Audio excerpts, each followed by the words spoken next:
Hi, my name's Sherry Wall, and I teach economics at the University of Alaska Fairbanks.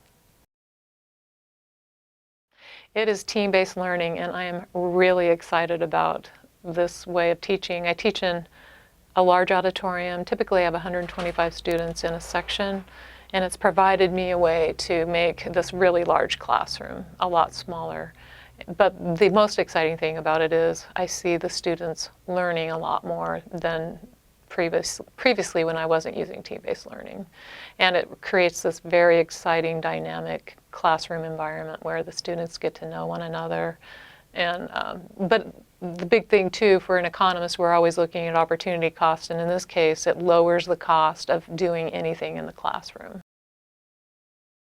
You can manually or randomly assign students to a team. They know it's coming. I've set the rules of the game with a syllabus so they know it's coming, and I have never had a student complain. One student wanted to switch to a different team one time, but we just make sure that at the start of the semester they know that we don't allow students to switch between teams. And then after we divide them up in teams, they come to class and they sit together the whole semester, although I do move the teams around in the auditorium so they get exposure to different parts of the classroom. But seems to be a really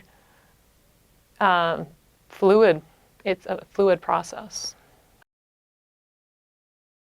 So at the start of the semester, the students seem a little bit tenuous. Maybe they haven't been exposed to some type of team-based learning before, but they slowly start to get to know one another, and it just progresses throughout the semester that when you show up to my class, it just gets louder and louder because they're talking about assignments, they're talking about homework, they're talking about logistics of the class. So I think even the quiet students, they really enjoy this because I might never hear that quiet person's voice in this large auditorium. But then in the team, they're talking with one another. And if we're having a discussion, I can go around and eavesdrop on the teams, and I get to hear these voices. So the beauty about team-based learning is I can have the teams talk about this, and they might not ever agree with one another, but what I see is they're very polite with one another and hearing each other's voices. And maybe because it is a classroom, they realize that that's kind of a social norm. But I hear very respectful discourse between the students. So more than if I led the discussion for the whole class. I think this can work both in large and small classrooms.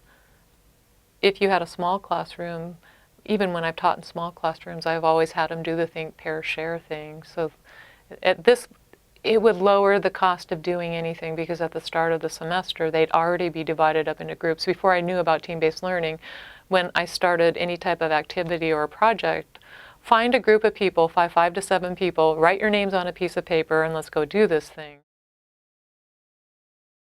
So one of the things that the team-based learning lends itself to is illustrating economic concepts. So there's certain experiments or activities that a lot of professors might use, but having the students divided up into teams facilitates these activities, but also lends itself to even further understanding by the students. One of the things that I do is have the students adopt a country. So they're not just team 1, team 2, they're New Zealand and Norway and Iceland. And I ask them to look at the economy of that country. What do you think they're doing right? What would you try to tell them to do differently? What are some lessons that we can learn from that country?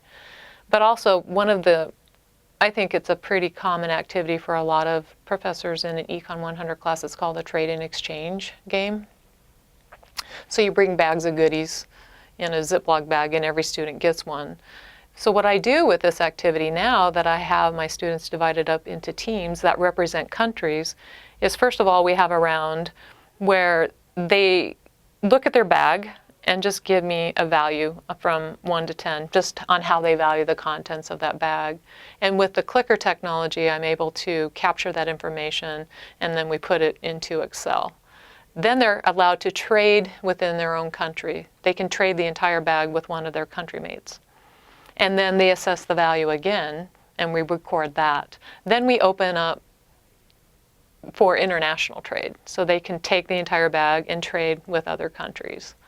And then we assess the valuation once more. Then, the last round, they can open the bag and trade individual contents. And then we assess their happiness or utility one more time with a clicker quiz. What you show, the final Excel graph, is that each round they're getting happier. And that's what we're talking about in economics when we talk about wealth. Wealth is whatever we value. We're always trading for something that we want more.